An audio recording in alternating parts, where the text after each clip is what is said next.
Hola, soy Emiliano Villalba y estás escuchando Semanario de Moda.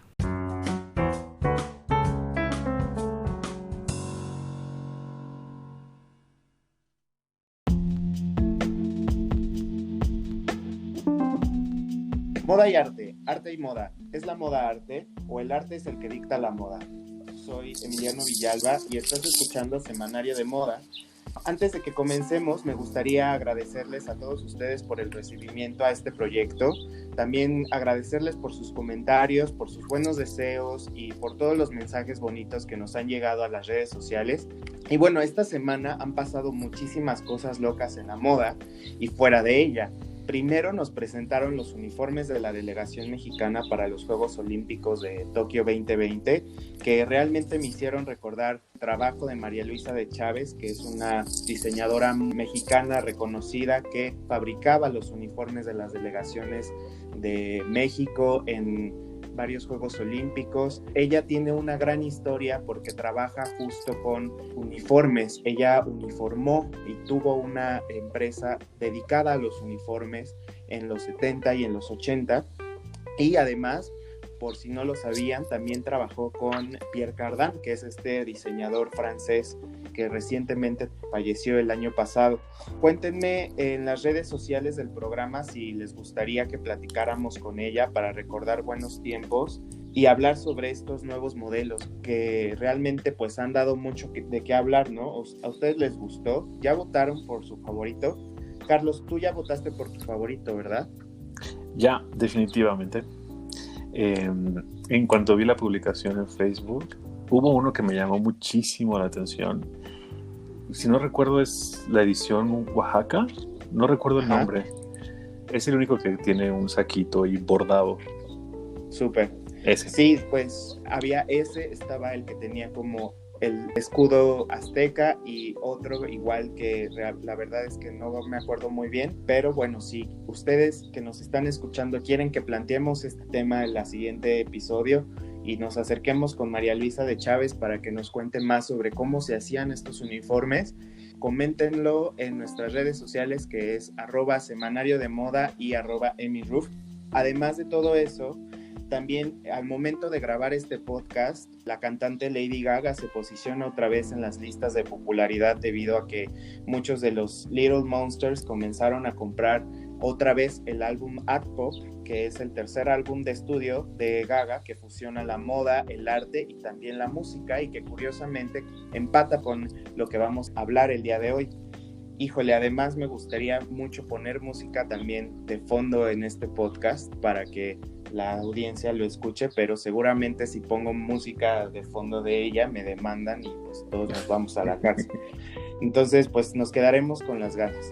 Además de todos estos devenires de las noticias, quizá la pregunta más popular fue la que hice al principio de esta introducción de qué es el arte, qué es la moda y si la moda realmente es arte.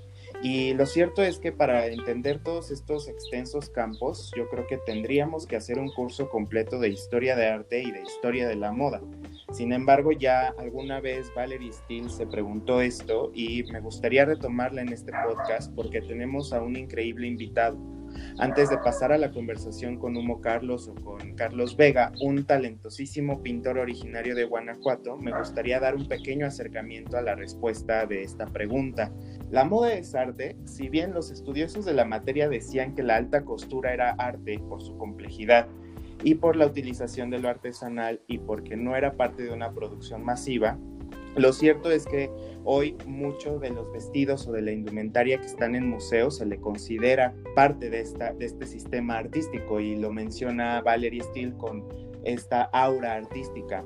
Sin embargo, la vestimenta no fue pensada en teoría para terminar en una vitrina de museo, sino también para hacer uso de ella en un nivel cotidiano y respondiendo en un sistema distinto al del arte, ¿no? Y me refiero justo al sistema de la moda. En primer lugar, el arte se ha constituido como una actividad de producción cultural elevada, ¿no? Todo esto en contraste con la moda, que se concibe como una industria cuyo elemento primordial pues es el cambio, la creatividad, la originalidad y la vida cotidiana. Pero no por ello tenemos los prejuicios a la moda como superficial, como efímera y material.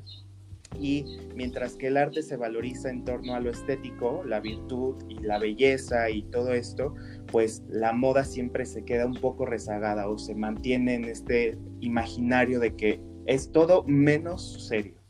Entonces, opiniones pues hay por doquier, mientras hay diseñadores y hubo diseñadores que se autoproclamaron como artistas como Poiret, a quien cito de Valerie Steele en su libro de Fashion Theory, y que decía: las damas acuden a mí cuando necesitan un vestido tal como acuden a un pintor distinguido cuando necesitan un retrato. Y él decía: yo soy un artista, no un modisto. Había también opiniones contrarias como la de Gabrielle Chanel, que decía que un vestido no es una tragedia, refiriéndose al teatro, ni una pintura, sino que es una tragedia encantadora, efímera, y no una obra de arte inmortal como la pintura. Y ella decía que la moda debe morir y morir sin demorar para que sobreviva al comercio. E incluso, bueno, tenemos también a un Schiaparelli, quien colaboró con Dalí y con otros artistas para fusionar la moda y el arte en un continuo diálogo que hoy sigue causando algunas buenas charlas y seguramente peleas en cafés reconocidos. Lo cierto es que en el gran debate por definir si la moda es arte y si aún continúa en las conversaciones, me recuerda que muchos de nuestros íconos y referencias no lo concebían como tal. Y por ejemplo, ahí tenemos a una Diana Vreeland, que es una gran editora estadounidense, que decía que la moda no es arte y enfatizaba que el arte es algo muy espiritual. Para Diana Vreeland, la moda tenía que ver justo con la vida cotidiana, que es algo que les mencioné anteriormente. Asimismo, Karl Lagerfeld, el gran Kaiser de la moda y que estuvo muchos años en Chanel y en Fendi, decía que el arte es arte y que la moda es moda, y que justo cuando llegó Andy Warhol probó que ambos podían existir juntos. Así también llegaron muchos pensadores, entre ellos un sociólogo que se llama Pierre Bourdieu, que decía que la obra de arte es un objeto que existe como tal solo en virtud de la creencia colectiva que la conoce y reconoce como obra. Es decir, la obra de arte o el arte como tal no es tal si no se le reconoce como una obra o como arte. Entonces, así quien decide qué es arte y qué no es la misma colectividad, según Bourdieu, y no quien la produce, ya que el arte se instituye socialmente.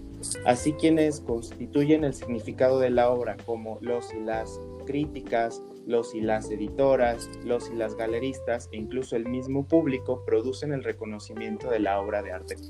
Luego, el mismo Pierre Bourdieu también decía que había obras de arte que consideraba legítimas, como la música clásica, las pinturas y todo este universo del que hablé el episodio pasado con el diálogo en la cama, y que les di este ejemplo de Maroon 5 usando al canon de Pachelbel para su canción que no recuerdo ahora cómo se llama, pero también Bourdieu menciona que existen las artes que están en proceso de legitimación, y él habla de una legitimación colectiva como el cine y el jazz. Ya mete un poco de música, ¿no? Y también la autora a la que cito, que es Valerie Steele, propone pensar a la moda como un arte que está en proceso aún muy controvertido de legitimación.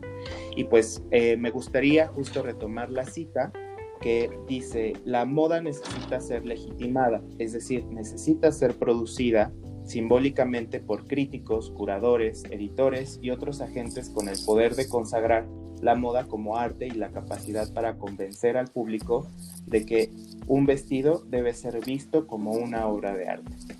Pero todo este choro que les estoy diciendo, ¿realmente será? O sea, ¿así lo piensan? Pues te invito justo a reflexionar conmigo y mandarme tus pensamientos sobre esto a nuestras redes sociales @semanario de moda y @emiruf. Asimismo, si quieren conocer un poco más y enterarse más de este ensayo y de de este pensamiento y de este chismecito clavado, les invito a leer el libro de Fashion Theory, hacia una teoría de la moda, de Valerie Steele. Ahí ella habla de esto y de más cosas profundas. Ahora sí, alejándome un poquito ya de estos pensamientos muy choreros y pasando a cosas más divertidas, hoy está conmigo Humo Carlos, o Carlos Vega, quien se dedica al arte y a la pintura y que inauguró el pasado 31 de marzo su primera exposición que se llama Peta Madre. Y pues nada, Carlos, bienvenido, muchas gracias por estar aquí y me gustaría que te presentaras con nuestro público. Cuéntanos un poquito sobre ti. Uno, muchísimas gracias por el espacio y por permitir compartir mi creación y lo que tengo que decir al respecto en este espacio virtual. Así que, Emi, muchísimas gracias. Dos, yo soy Carlos Vega. Nací en León, Guanajuato, México. Estudié en la Universidad de Guanajuato, Artes Plásticas. Y efectivamente, como dices, después de 10 años de graduado, tengo mi primera exposición en solitario, en Guanajuato capital. No sé qué más, tengo 33 años y me gusta la música barroca. 10 años de estar en continuo trabajo. ¿Cómo ha sido ese proceso para aprender las artes plásticas? Te mentiría si te dijera que fue continuo trabajo, honestamente. Pero, o sea, hubo sus lagunitas por ahí. Pero sí, esta serie estuvo en mi mente desde hace 6, 7 años. Y fue difícil aterrizar y permitirme a mí como creador ceder a presiones. Hay un peso, ¿sabes? Las artes plásticas, la carrera en sí, es una licenciatura en la que hay mucho ego involucrado. Y creo que es natural, pues es tu pasión, es tu amor, es tu odio reflejado en el barro, en el lienzo, en cualquiera de las técnicas, ¿no? que vemos. Entonces, estás entregando todo. Sí creo que hay mucha presión sobre qué vas a mostrar, con qué vas a salir, cuál va a ser tu carta de presentación. La carrera dura 5 años en la Universidad de Guanajuato y en esos 5 años ves desde dibujo hasta pintura, hasta instalación, performance, videoarte, arte sonoro, etc. Entonces salir y decir yo quiero titularme por pintura, hasta cierto punto eres como el bichito raro porque pareciera que hay una agenda en la licenciatura de no, ustedes van a crear cosas conceptuales y raras. ¿Me explico?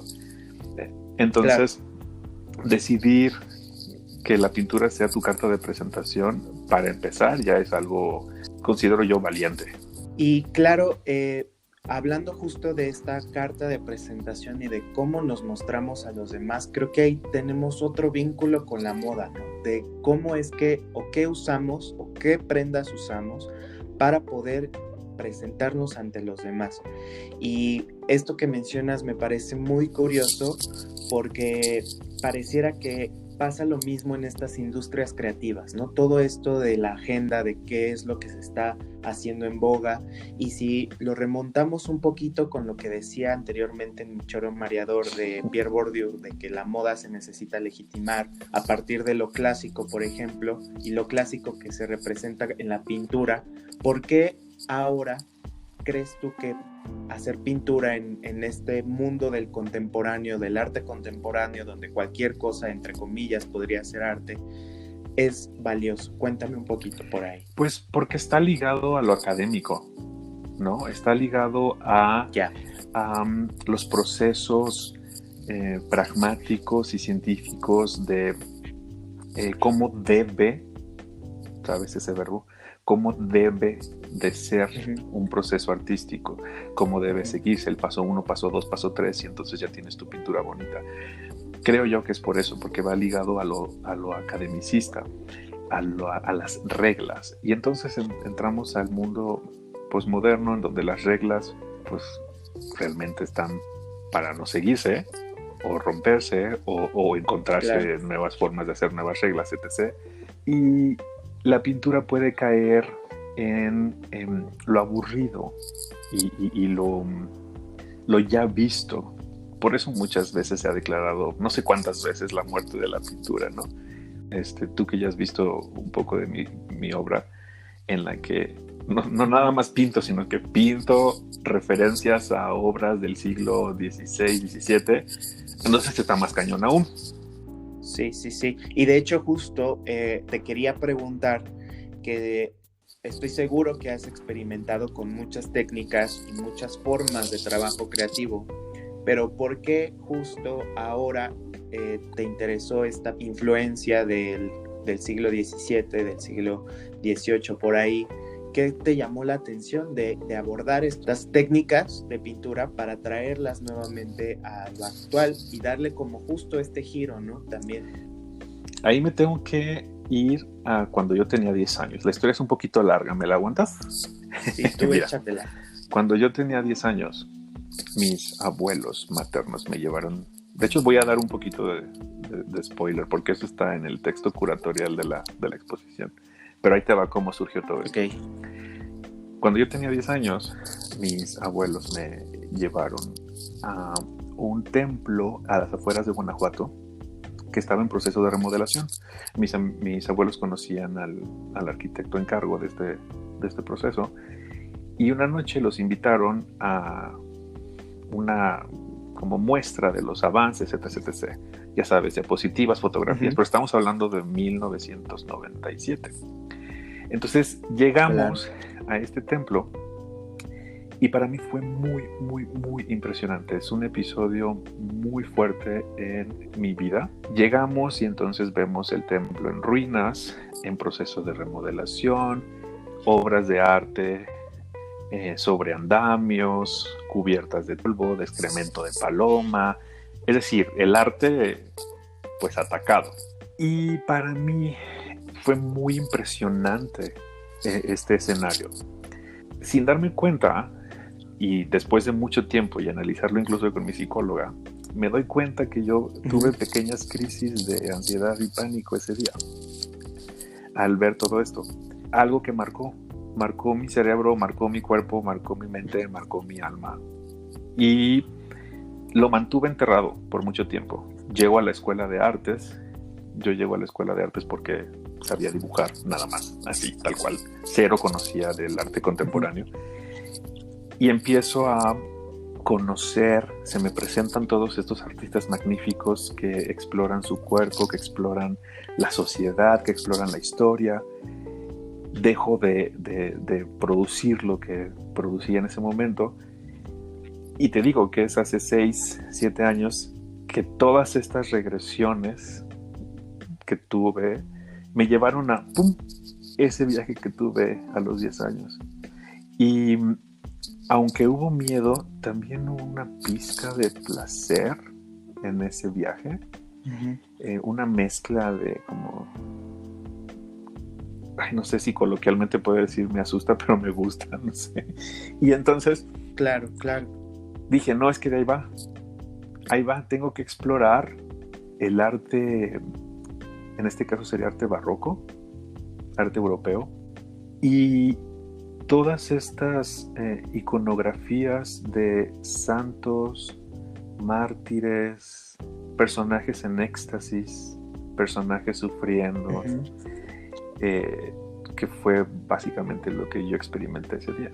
Claro, pero bueno, al final creo que ambas cosas son experiencias estéticas, ¿no? De la que siempre se habla y de que en la academia siempre es como, la experiencia estética y todo esto que sientes cuando ves una obra, y también el artista cuando empieza a hacer la obra y experimenta todo esto.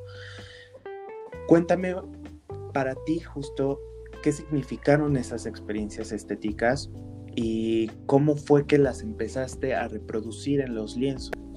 Híjole, creo que ni siquiera yo la tengo bien definida, pero te puedo decir que es integral porque me di cuenta que, por ejemplo, no puedo producir si no es con música. Entonces la música también fue algo sumamente necesario en la producción de esta serie de La Beta Madre. Música del siglo XVI, del siglo XVII, música de maestros de capilla virreinales, ya de aquí de Nueva España. Y definitivamente, mira, yo te puedo hablar de incluso de la parte química, porque ahí te va. Esto digo, no quiero parecer mártir ni víctima, pero necesito platicarlo porque es parte de... A mí hace 10 años me diagnosticaron con trastorno de ansiedad y pánico. Entonces, para mí, la producción de químicos bonitos en mi cabeza es muy necesario. Yo necesito esos químicos, esos neurotransmisores. Claro. ¿Cómo yo logro crear esos transmisores? Con la música. La música es lo primero. Y a partir de eso me llevo a la creación y a la experiencia estética de la pintura.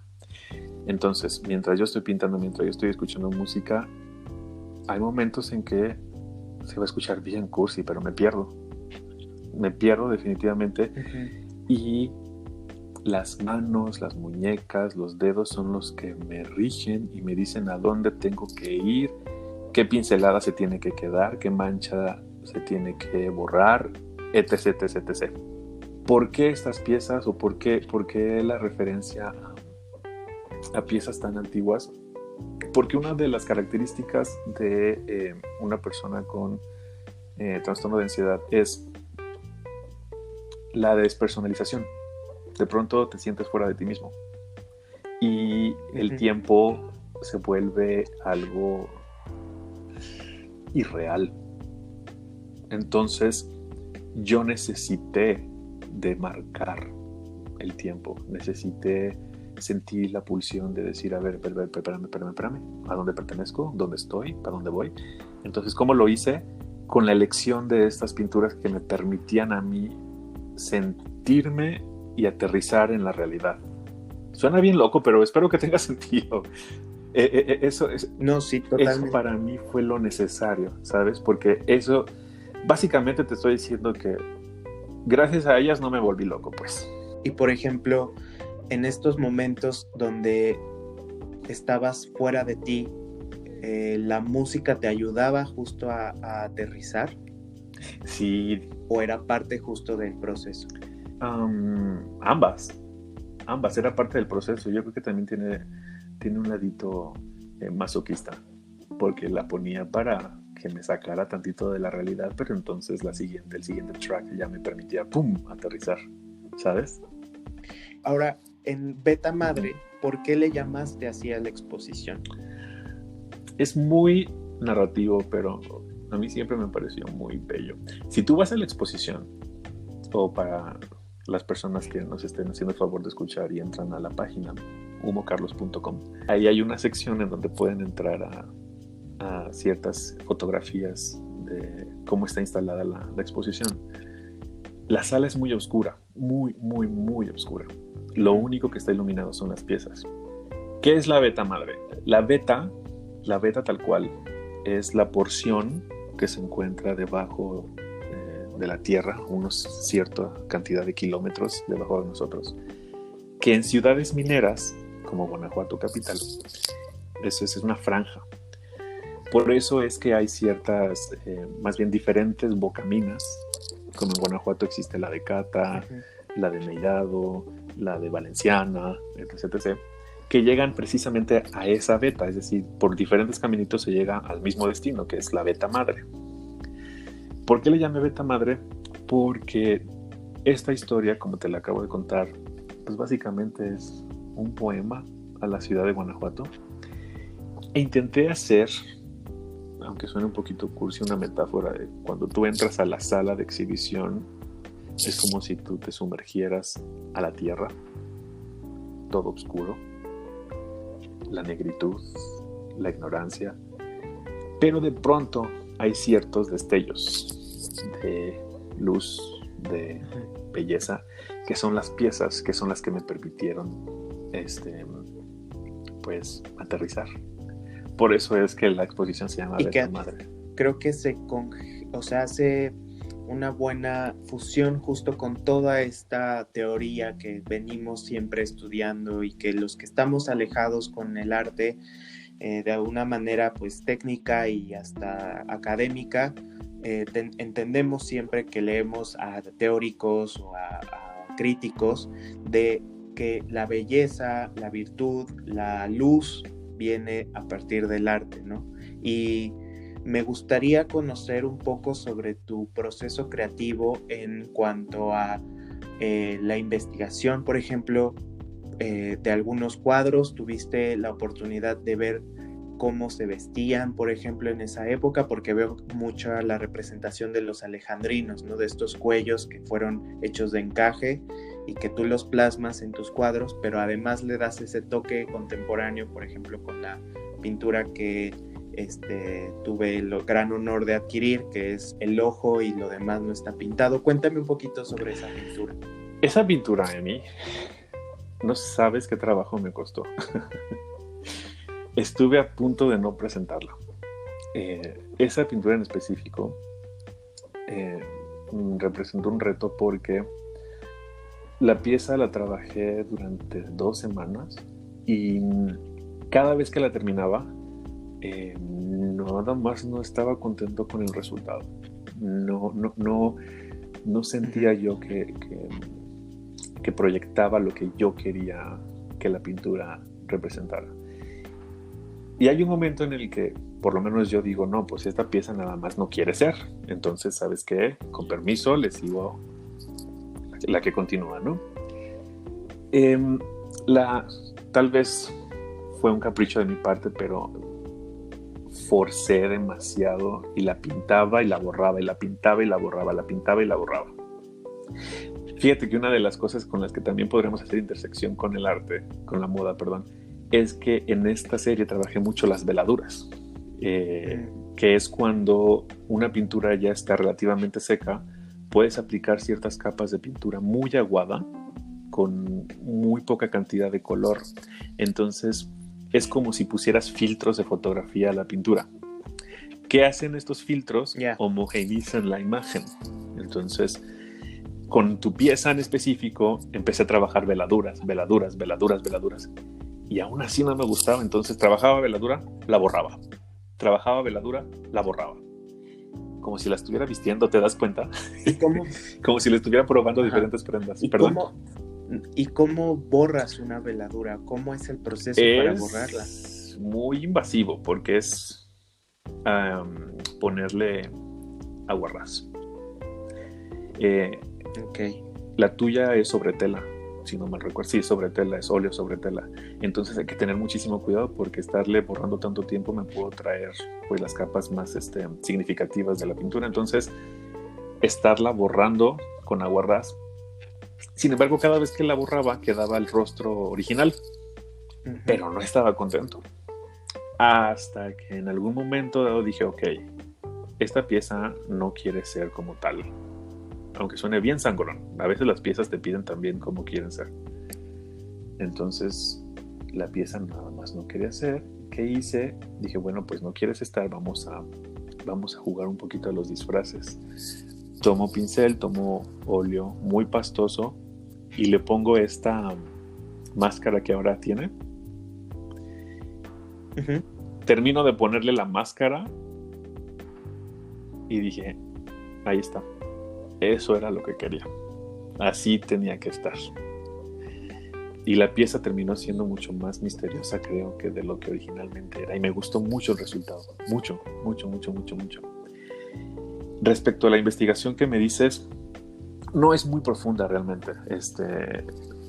Siempre me ha gustado trabajar con la reproducción y la proyección de telas. Me gusta mucho. Creo que el óleo en específico es muy noble para trabajar y poder proyectar se me fue la palabra, la textura de las telas. Y dependiendo de el pincel también, la herramienta que tú elijas, eso me di cuenta, yo creo que hasta ahora, es muy importante qué tipo de pincel ocupas para poder representar el tipo de tela que tú quieres representar o pintar.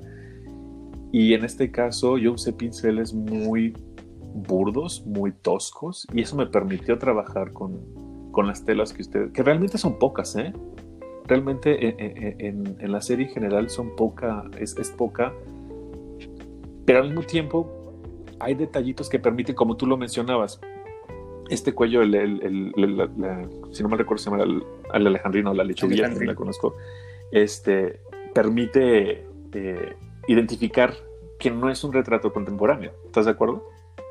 sea, simplemente por la iconografía Claro. de este bolo blanco que tiene debajo, te traslada a otra época, sin siquiera saber o especificar de qué año o qué siglo es. Simplemente dices, eso fue hace mucho, punto.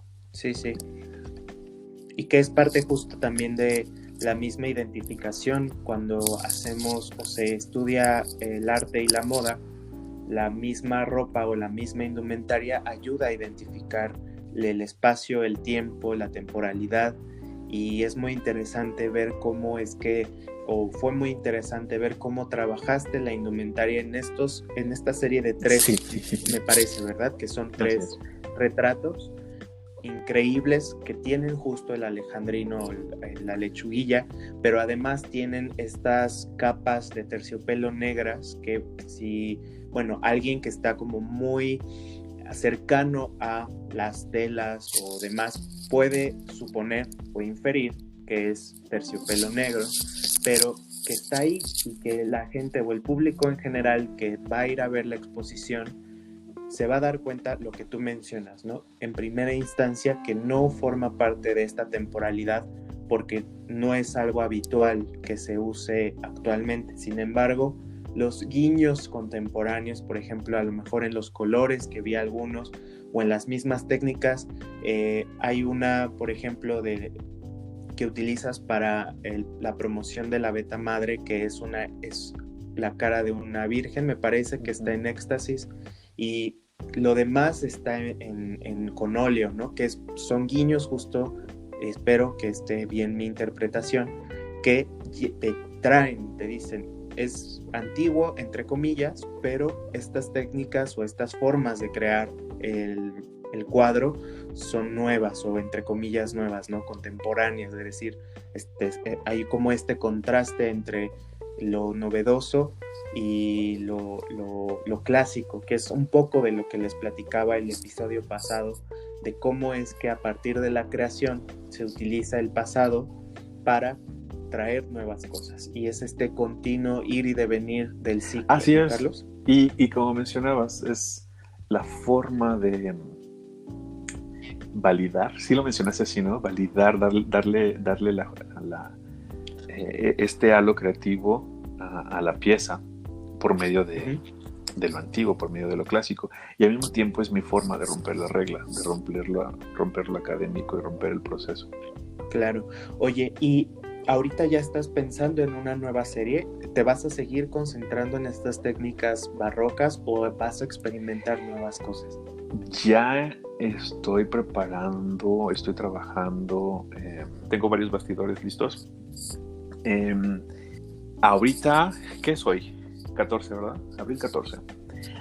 Hoy 14 de abril te puedo decir que sí, que todavía estoy muy clavado y obsesionado con seguir esta serie. De hecho, me gustaría que la Beta Madre no fuese nada más esas 14 piezas que están ahorita en el museo, en el iconográfico del Quijote en Guanajuato, sino que fuera creciendo y que incluso como piedras preciosas fueran apareciendo una y luego otra y luego otra y luego otra y así, etcétera. Entonces me gustaría mucho agrandar esa serie, pero también me gusta mucho el dibujo, fíjate, y la ilustración, y también quiero producir eso, pero por lo pronto sí, por lo pronto la serie va creciendo y va a crecer. Súper. De hecho, te quería preguntar qué otras técnicas y qué otros formatos te gusta trabajar, y me acabas de mencionar el dibujo y la ilustración. En este sentido, ¿qué has estado haciendo? ¿Qué has Vírgenes. estado trabajando? Te fijas, todo va lo mismo. El arte sacro. Y ahí sí te puedo compartir que, bueno, para empezar, me gusta mucho la ilustración y me gusta mucho la combinación de tinta y acuarela.